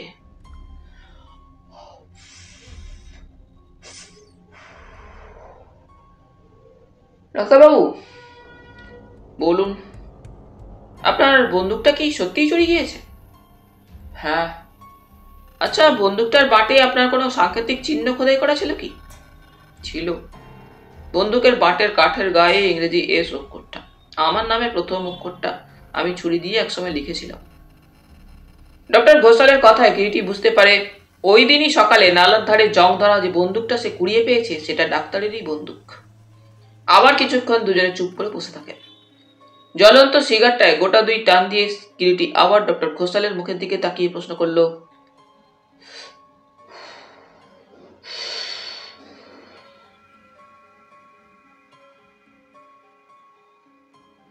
বন্দুকটা কি সত্যিই আপনার চুরি গিয়েছে ডক্টর ঘোষাল? হ্যাঁ, মৃদু কণ্ঠে জবাব দিলেন ডাক্তার। বন্দুকটা আপনার কোথায় থাকতো? আগ্নেয়াস্ত্র যখন নিশ্চয়ই আপনি সাবধানে রাখতেন। আমাদের শোবার ঘরের সঙ্গে লাগা দক্ষিণ দিকের যে ঘরটা, যার মধ্যে বাড়তি সব জিনিসপত্র বাক্স প্যাটরা থাকে, সেই ঘরেই বরাবর থাকতো একটা চামড়ার কেসের মধ্যে। ঘরের মধ্যে এমনি আলগা থাকতো না, একটা বড় চেস্ট ড্রয়ার আছে, তার মধ্যে থাকতো। সেটা কি চাবি দেওয়া থাকতো না? না। আর ম্যাগাজিনের বাক্স ওই চেস্ট ড্রয়ারেই থাকতো। বন্দুকটা যে চুরি হয়েছে তা আপনি জানলেন কবে? গত 14 তারিখে সকালে। তারিখটা শুনে কিরিটি যেন হঠাৎ চমকে ওঠে। তারপরেই বলে, তার মানে যে রাত্রে সলিল সরকার নিহত হন তার পরের দিন সকালে? হ্যাঁ। শেষ আপনি বন্দুকটা কবে দেখেছিলেন মনে আছে? মাসের 1 তারিখে লাইসেন্স রিনিউ করে এসে বন্দুকটা ড্রয়ারের মধ্যে রেখে দিয়েছিলাম। তারপর আর ড্রয়ার খুলিনি। তা হঠাৎ সেদিনই বা সকালবেলা বন্দুকের খোঁজ করতে গেলেন কেন? বিশ্বাস করতে চাইবেন না হয়তো আমার কথা এখন মিস্টার রায়, তবে সলিল সরকারের বন্দুকের গুলিতে মৃত্যুর কথাটা শুনে নিছক একটা কৌতূহল এবং কিছুটা অজানিত একটা আশঙ্কা জড়িত দুর্বলতাতেই খোঁজ করেছিলাম। কিরিটি ওই জবাবে এবার কোনো কথা না বলে মৃদু হাসল মাত্র। তারপর মৃদু কণ্ঠে প্রশ্ন করল, আচ্ছা ডক্টর ঘোষাল, সলিল সরকার যে রাত্রে নিহত হন সেই রাত্রে ওই দুর্যোগের মধ্যে আপনি বের হয়েছিলেন কেন? ক্ষমা করবেন মিস্টার রায়, সেটা একান্তই আমার ব্যক্তিগত ব্যাপার। বলবেন না তাহলে? বললাম তো আমি দুঃখিত। আচ্ছা ডক্টর ঘোষাল, আপনি কখনো চামড়ার দস্তানা ব্যবহার করেছেন? দস্তানা? হ্যাঁ। না, কেন বলুন তো? না, এখানে শুনেছি শীতের সময় প্রচন্ড শীত পড়ে এবং রাত্রে ঠান্ডায় বের হতে হলে অনেকে দস্তানা ব্যবহার করে থাকেন। আর আপনাকেও তো রাত্রে কল এলে বার হতে হয়, তাই জিজ্ঞাসা করছিলাম। না, জীবনে আমি কখনো দস্তানা ব্যবহার করিনি। আচ্ছা, অনেকেরই দেখেছি পোশাকি নামটা ছাড়াও দু একটা অন্য ডাক নাম থাকে। আপনার কোনো সেরকম নাম আছে কি? আছে। শ্যামাকান্ত ছাড়াও আমার অন্য একটা নাম ছিল রুনু। বাবা মা ডাকতেন সে নামে। নাম রুনু? চকিতে কিরিটির মনে পড়ে যায় রুনুর আদ্যক্ষর ইংরেজিতে আর। তবে কি? আচ্ছা, আপনার বাবার কি নাম ছিল? আবার প্রশ্ন করে কিরিটি। রমাকান্ত ঘোষাল। কিরিটি মনে মনে কি ভেবে আবার প্রশ্ন করে, আচ্ছা, আপনার স্ত্রীর অমলা ছাড়া অন্য কোনো নাম আছে কি? হ্যাঁ, তার ডাক নাম রমা। কিরিটির কেমন যেন সব গোলমাল হয়ে যায়। রুনু, রমাকান্ত, রমা ও রবিশঙ্কর সকলেরই আদ্যক্ষর আর, অর্থাৎ ইংরেজিতে আর। কিন্তু মুখে সেরকম কোনো আভাস মাত্র না দিয়ে আবার প্রশ্ন করে, আপনার হাতের আঙুলগুলো দেখি একবার ডক্টর ঘোষাল। কিরিটি শেষের দিককার পরপর অদ্ভুত সব প্রশ্নগুলিতে ডক্টর ঘোষালের বিস্ময় যেন ক্রমেই উত্তরোত্তর বৃদ্ধি পাচ্ছিল, কিন্তু মুখে কিছু না বলে 2 হাতের 10টি আঙুল কিরিটির চোখের সামনে মেলে ধরলেন। কিরিটি তীক্ষ্ণ দৃষ্টিতে তাকিয়ে দেখতে লাগলো সম্মুখে প্রসারিত ডক্টর ঘোষালের হাতে সেই 10টি আঙুলের দিকে। না, 2 হাতই তার চোখের সামনে প্রসারিত 10 আঙুলের মধ্যে কোথাও অঙ্গুরি ধরনের কোনো চিহ্ন মাত্রও নেই। লম্বা ও মোটা মোটা পুরুষোচিত আঙুলগুলি, এবং বুঝতে কষ্ট হয় না আঙুলগুলি যথেষ্ট শক্তি ধরে। কি দেখছেন আমার হাতের আঙুলের দিকে অমন করে তাকিয়ে মিস্টার রায়? ডক্টর ঘোষালি এবার প্রশ্ন করেন। না, বিশেষ কিছু না। কিরিটি বোধহয় আরো কিছু বলতে যাচ্ছিল, বাধা পড়ল মিসেস ঘোষালের কণ্ঠস্বরে। দরজার ওপাশে দাঁড়িয়ে মিসেস ঘোষাল প্রশ্ন করলেন, আসতে পারি মিস্টার রায়? আমি আপনাদের জন্য চা এনেছি। নিশ্চয়ই, আসুন আসুন, আহ্বান জানালো কিরিটি। মিসেস ঘোষাল একটা ট্রের উপরে চায়ের সরঞ্জাম নিয়ে এসে প্রবেশ করলেন। দুজনকে 2 কাপ চা এগিয়ে দিয়ে মিসেস ঘোষাল স্থান ত্যাগ করতে উদ্যত হতেই বাধা দিল কিরিটি। বসুন মিসেস ঘোষাল, আপনার সঙ্গেও আমার কিছু কথা আছে। ঠাকুরকে রান্নাটা বুঝিয়ে দিয়ে আমি এক্ষুনি আসছি। মিসেস ঘোষাল চলে গেলেন। ডক্টর ঘোষাল নিঃশব্দে চায়ের কাপে চুমুক দিচ্ছিলেন। তিনি কোনো কথাই বললেন না। কিরিটিও চায়ের কাপটা তুলে নিল। মিনিট 10 বাদেই মিসেস ঘোষাল ফিরে এসে একটা খালি চেয়ার টেনে নিয়ে বসতে বসতে বললেন, বলুন মিস্টার রায়, কি বলছিলেন? কিন্তু কিরিটি কোনো কথা বলবার পূর্বেই ডক্টর ঘোষাল বললেন, মিস্টার রায়, যদি আমাকে একটু অনুমতি দেন তো একবার চেম্বারটা ঘুরে আসি। নিশ্চয়ই যান না। ডক্টর ঘোষাল নিঃশব্দে স্থান ত্যাগ করলেন। মিসেস ঘোষাল খোলা জানালা পথে সামনে রৌদ্র ঝলকিত বাইরের দিকে অন্যমনস্কভাবে তাকিয়ে নিঃশব্দে বসেছিলেন। হঠাৎ কিরিটির ডাকে তিনি চমকে উঠলেন। মিসেস ঘোষাল, বলুন। একটা কথা জিজ্ঞাসা করব, যদি সঠিক উত্তর দেন।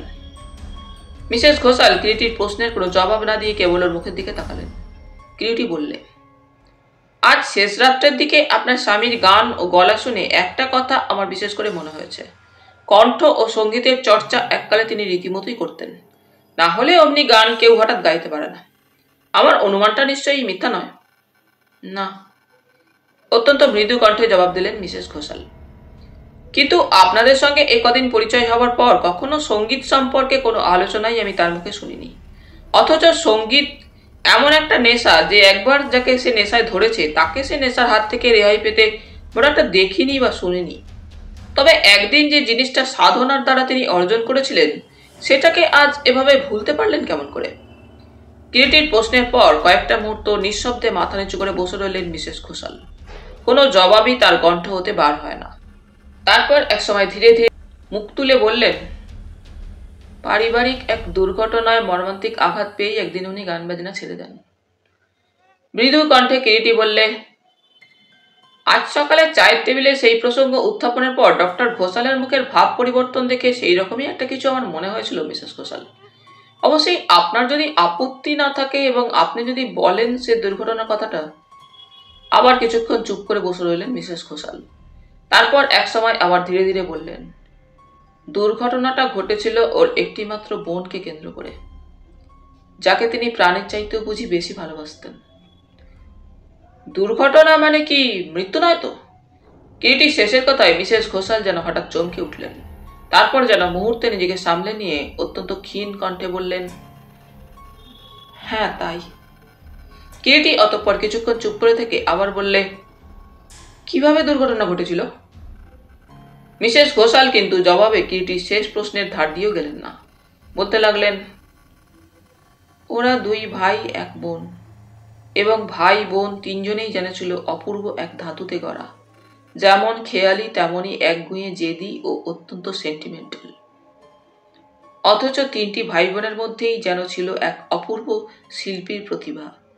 বড় ভাই আর বোন গানে, আর ছোট ভাইয়ের প্রতিভা ছিল তুলিতে, চিত্রাঙ্কনে। যাক, যা বলছিলাম, শুনেছিলাম আমার শ্বশুরমশাই MA BL পাস করবার পর কোথায় নাকি চাকরি নিয়ে যান। পরে কি কারণে যেন সে চাকরিতে ইস্তফা দিয়ে এসে কলকাতা হাইকোর্টে প্র্যাকটিস শুরু করেন এবং খুব অল্প দিনের মধ্যেই পসার জমিয়ে তোলেন এবং মৃত্যুর সময় প্রচুর পয়সা রেখে যান। এবং তিনি যখন মারা যান আমার স্বামীর বয়স তখন 25-এর ঊর্ধ্বে নয়। তার ছোট ভাই রতুর বয়স তখন হবে 18 কি 19, আর ওদের একমাত্র বোন সুশীর বয়স 10 কি 11। আমার শাশুড়ি আমার শ্বশুরমশাইয়ের মৃত্যুর 12 বছর আগেই গত হয়েছিলেন। রতুর বিদ্যা ক্লাস 6-এর বেশি যায়নি। অল্প বয়সে একদল পকেটে ছোকরাদের সঙ্গে মিশে একেবারেই বিগড়ে গিয়েছিল। শ্বশুরমশাই বেঁচে থাকতে অনেক চেষ্টা করেছিলেন, কিন্তু শোধরাতে না পেরে হতাশ হয়েই শেষ পর্যন্ত হাল ছেড়ে দিয়েছিলেন। ও নিজের খেয়াল খুশি মতো আড্ডা দিয়ে বেড়াতো। আমার শ্বশুরমশাই যখন মারা যান 1 বৎসর তখন মাত্র আমার বিয়ে হয়েছে। শ্বশুরমশাইয়ের মৃত্যুর সঙ্গে সঙ্গেই বিষয় সম্পত্তি ও টাকা কড়ি নিয়ে দুই ভাইয়ের মধ্যে বেঁধে গেল ঝগড়া। এই পর্যন্ত বলে মিসেস ঘোষাল থামলেন। গভীর আগ্রহ সহকারে কিরিটি মিসেস ঘোষালের বর্ণিত কাহিনী শুনছিল। বলল, তারপর? ফলে এসব ক্ষেত্রে যা হবার এদেরও তাই হলো। মিসেস ঘোষাল আবার তার অসমাপ্ত কাহিনী টেনে চললেন। দুই ভাই সব ভাগ বাঁটোয়ারা করে পৃথক হয়ে গেল। এই ঘটনার বছর 2 আগেই আমার স্বামী ডাক্তারি পাস করে কলকাতার মধ্যেই একটা মার্চেন্ট অফিসে মেডিকেল অফিসারের চাকরি নিয়েছিলেন। তারপর হঠাৎ একদিন সে চাকরিতে ইস্তফা দিয়ে চলে এলেন এবং তারই মাস 3 বাদে এখানে কয়েকদিনের জন্য বেড়াতে এসে স্থির করেন এখানেই প্র্যাকটিস করবেন। এখানে হঠাৎ বেড়াতে এলেন যে? ওনার বন্ধু রতনগড় মাইন্সে মেডিকেল অফিসার ছিলেন, তাঁরই অনুরোধে এখানে বেড়াতে এসেছিলেন এবং তাঁরই পরামর্শে এখানে এসে প্র্যাকটিস করা স্থির করেন শেষ পর্যন্ত। তারপর আমি আর উনি এখানে চলে এলাম।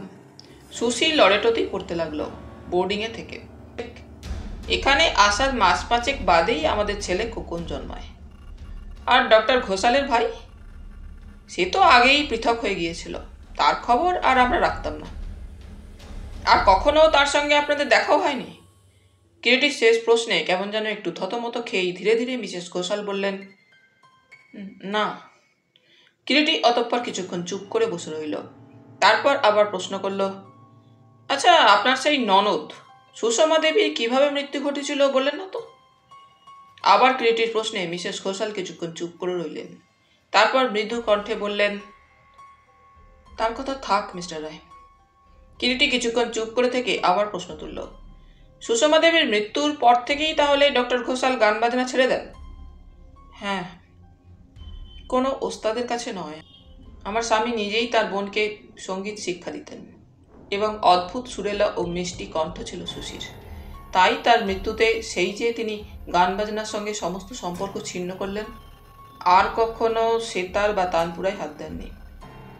আপনি লক্ষ্য করেছেন কিনা জানি না, আমাদের শোবার ঘরের দেওয়ালে আজ দীর্ঘ 16 বৎসর ধরে সেই তানপুরা ও সেতারটি ঝোলানোই রয়েছে।